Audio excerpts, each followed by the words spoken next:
महीने चिड़िया की बेटी बीमार थी, इसलिए इस बार चिड़िया बरसात के मौसम से पहले अपने घर की मरम्मत ना कर सकी थी। चिड़िया बहुत परेशान थी।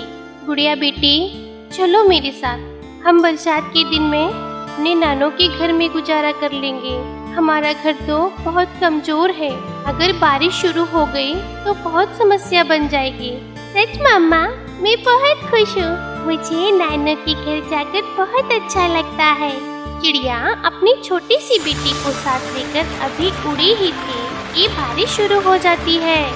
गुड़िया बेटी, मेरे साथ साथ उड़ो, कहीं ऐसा ना हो कि तुम तेज हवा में उड़ जाओ।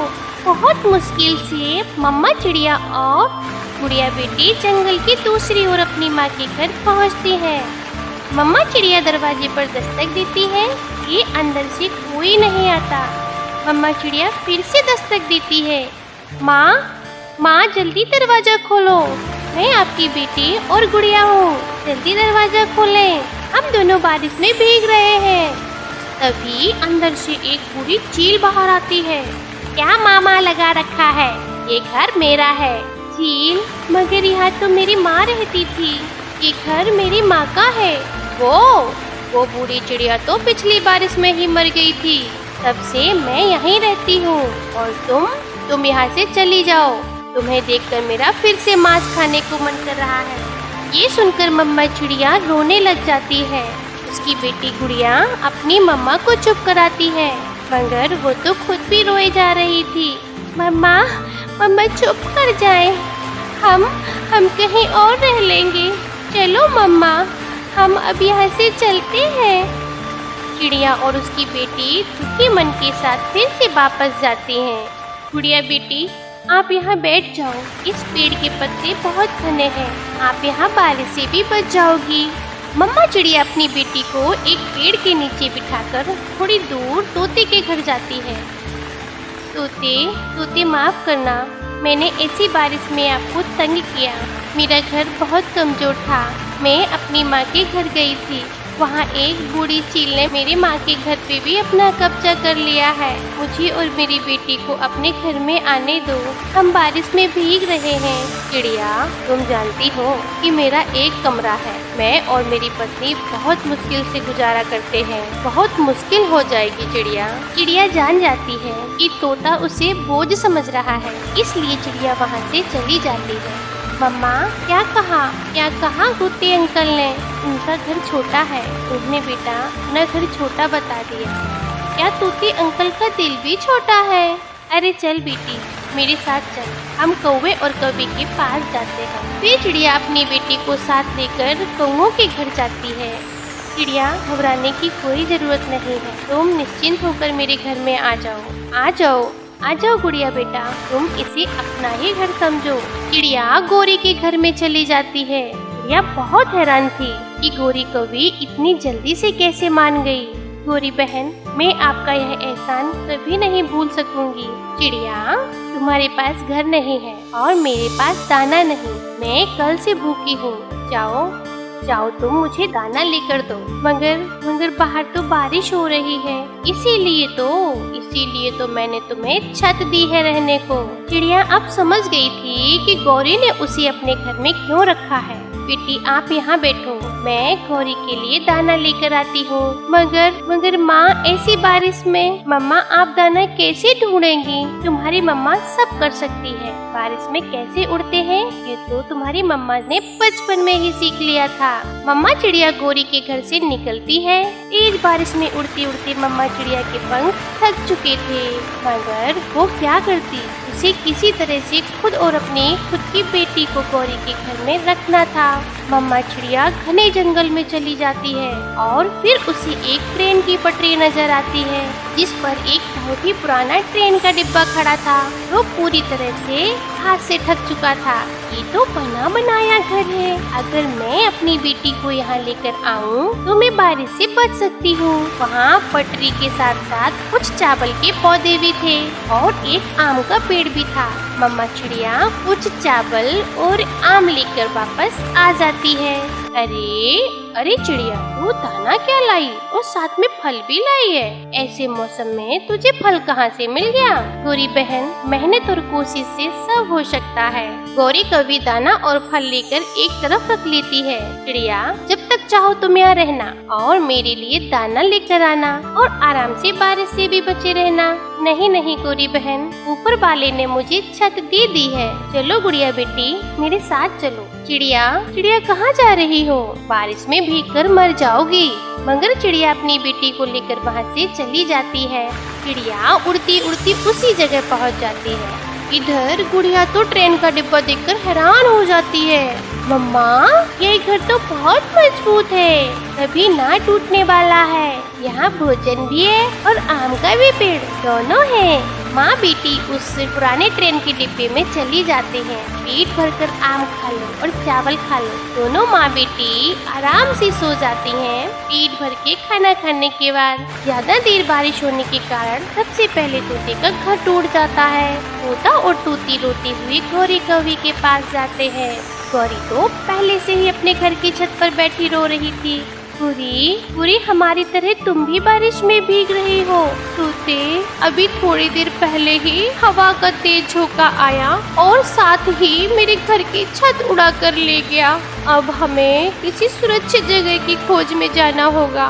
फिर वो सब वहाँ से उड़ते हैं और उड़ते उड़ते उसी पुराने ट्रेन के डिब्बे के पास पहुँच जाते हैं। यहाँ चिड़िया और उसकी बेटी सोई हुई थी। गौरी तोते और तोता चुपके से उस ट्रेन के डिब्बे में जाकर बैठ जाते हैं। तोते कहीं ऐसा ना हो कि चिड़िया उठकर हमें यहाँ से भगा दे। नहीं गौरी, चिड़िया बहुत दयालु है, अगर वो उठ भी गई तो हमें कुछ नहीं कहेगी। फिर थोड़ी देर बाद चिड़िया की आँख खुलती है। वो तोते और गौरी कवि को वहाँ देखकर हैरान हो जाती है। ये घर बहुत मजबूत है, कभी ना टूटने वाला। आप सबका वेलकम है मेरे इस लोहे के घर में। किसी जंगल में टूनी चिड़िया अपने दो बच्चों कुक्कू और गुड़िया के साथ रहती थी। एक दिन की बात है, टूनी की बेटी गुड़िया अपने मम्मा से कहती है, मम्मा मुझे स्कूल जाना है। जैसे कुक्कू भैया पढ़ते हैं, मैं भी स्कूल जाकर पढ़ना चाहती हूँ। नहीं गुड़िया बेटी, हमारे बिरादरी में बेटियाँ स्कूल नहीं जाती, उन्हें स्कूल नहीं भेजा करते। हमारी बिरादरी में बेटियों को घर का काम सिखाते हैं। और वैसे भी लड़कियाँ पढ़ लिख कर क्या करेगी? शादी के बाद तो उन्हें घर के काम ही संभालना है, खाना ही बनाना है ना। मम्मा, आप चिंता ना करें, मैं घर के काम भी सीख लूंगी। मुझे पढ़ने का बहुत शौक है, मुझे पढ़ने दो ना। मैं भी भैया की तरह स्कूल जाना चाहती हूँ और पढ़ लिख कर मैं एक ऑफिसर बनना चाहती हूँ। शहरों के जंगल में बेटी चिड़िया भी पढ़ने जाती है। कुक्कू भैया मुझे बताते हैं कि उनकी क्लास में बेटियाँ भी पढ़ने आती है। देखो गुड़िया बेटी, हमारी बिरादरी में बेटियों को नहीं पढ़ाते हैं। मैंने कह दिया ना, अगर मैं तुम्हें पढ़ाना भी चाहूँ तो ये नहीं हो सकता, क्योंकि हम बहुत गरीब हैं बेटी। और वैसे भी कुक्कू के स्कूल की फीस हम बहुत ही मुश्किल से दे पाते हैं। अगर तुम भी स्कूल जाओगी तो कहाँ से पैसे आएंगे? इस तरह टूनी चिड़िया अपनी बेटी को समझा रही थी और ऐसे ही समय बीतता जा रहा था। एक तरफ कुक्कू था जिसे टूनी उसे पढ़ने के लिए भेजती, मगर कुक्कू बहुत बड़ा शैतान था, वह पढ़ता लिखता नहीं था। और वहीं दूसरी तरफ गुड़िया पढ़ना चाहती थी, उसे पढ़ने का बड़ा शौक था। जब रात हो जाती तो वे दोनों माँ बेटे सो जाते, तब गुड़िया कुक्कू की किताबें लेकर पढ़ती। यह बात घर में किसी को पता न था। इसी तरह कुछ दिन बीतते जाते हैं और बारिश का मौसम आ जाता है। और एक दिन जोरदार बारिश हो रही थी। टूनी चिड़िया घर में परेशान हो रही थी, साथ ही साथ कुक्कू और गुड़िया भी परेशान हो रहे थे। हे ईश्वर, हमारा घर गिर न जाए। अचानक इतनी तेज बारिश हो रही है। तेज बारिश में अगर हमारा घर गिर जाएगा तो हम कहाँ जाएंगे? और इस जंगल में कोई ऐसा भी नहीं है जिसके पास हम जाकर रह सके। सब के सब मतलबी हैं। हे ईश्वर, रहम करना ताकि हमारा घर गिर ना जाए। टूनी ऐसा कह रही थी, साथ ही साथ बच्चे भी ईश्वर से प्रार्थना कर रहे थे कि बारिश रुक जाए और उनका घर ना गिरे। मगर बारिश तो बढ़ती ही जा रही थी। कुछ समय बाद वे तीनों बेघर हो जाते हैं। क्योंकि उनका घर गिर चुका था। बेटा कुकू और बेटी टुनटुन, बहुत तेज बारिश हो रही है और हमारे घर भी गिर गए हैं। हम क्या करें? हम कहाँ जाएं? मम्मा, हम एक काम करते हैं, हम आपकी सहेली लाडो चिड़िया के घर जाते हैं, जरूर वो हमारी मदद करेगी। नहीं मेरी बच्ची, लाडो तो अब घर में नहीं है, वह कुछ दिन पहले अपनी मायके गई है, इसलिए हम उसके घर नहीं जा सकते। अब हम क्या करें मम्मा? अब हम यहाँ से चलते हैं और कुछ ढूंढते हैं, क्योंकि यहाँ बहुत बारिश हो रही है और मुझे बहुत ठंड लग रही है। फिर वे तीनों उड़ते उड़ते वहाँ से जाने लगते हैं और एक बड़े पेड़ की तलाश करते हैं, जिससे वह उसके नीचे बैठ सके और तेज बारिश से बच सके। वे उड़ते ही जा रहे थे, पर उसे कोई पेड़ नहीं मिलता। फिर वे तीनों कुछ दूर जाते हैं तो उन्हें एक गुफा दिखाई देता है। तब वे तीनों जाकर गुफा में घुस जाते हैं। हे ईश्वर, अब जाके इस बारिश से राहत मिली, अब कुछ चैन आ रहा है। मेरे बच्चों, तुम दोनों ठीक तो हो ना? मम्मा, हम दोनों ठीक हैं, आप हमारी चिंता ना करें। फिर टूनी चिड़िया की नजर एक किताब पर पड़ती है।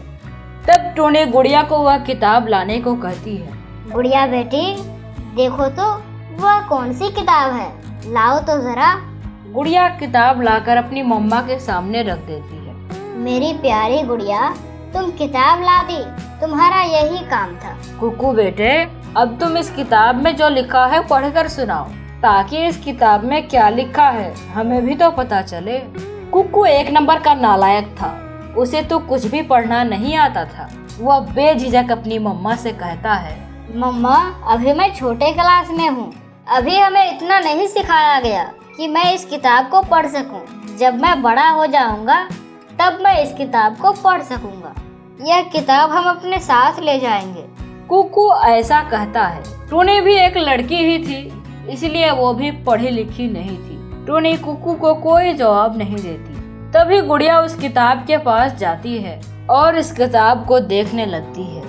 ऐसा लग रहा था जैसे गुड़िया किताब पढ़ रही हो।